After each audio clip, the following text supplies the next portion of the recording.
In this tutorial, I want to show you how you can make lined paper in Microsoft Excel with ease. So going into a blank workbook. Now that we have a blank workbook, first you want to get your spreadsheet into the page layout view so you can see what your spreadsheet will look like if it's printed in pages by going over to the bottom right hand corner area right here, clicking on the option in the middle, page layout. Now we're going to adjust our margins. As you can see, this page has a lot of space on either end, which we don't necessarily want.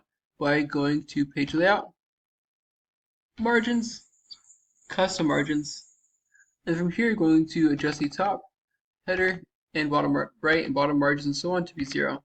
And note you can press tab to cycle between these different options, which could save you a few seconds. Now that the page doesn't have any margins, we're going to want to put a space in a cell and drag it down. The reason why is because for Excel to print something, there has to be something to print. And in this case, it's just going to be a simple couple spaces. Now we're going to get this cell with spaces in it and copy it, and drag it down to the bottom of the page with just this one page.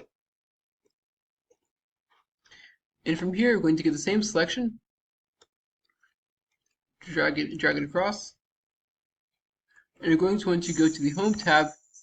We're going to want to merge across center. So click on Merge and Center, click on Merge Across.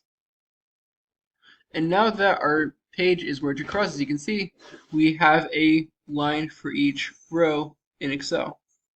Now we're going to apply a border to these cells so we can have something to print.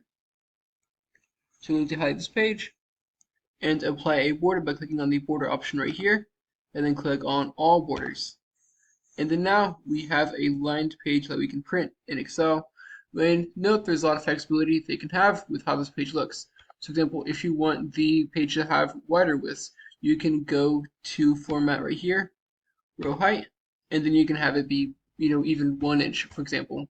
Now we have pages with a huge width, or we have it be super small, and we can have it the row height be 0.1. Just making stuff up, but note there's a lot of flexibility with that. And if you're going to make it thinner, you have to kind of drag the formatting down, so be careful with that.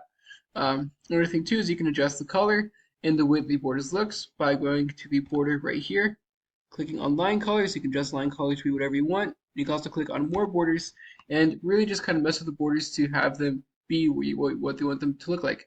So for example, you can have dash borders instead, if that would fit your needs better, in a gray color, for example. And now if you change the color, you have to kind of go through and add all the borders again. Click OK. Now our page has dash borders.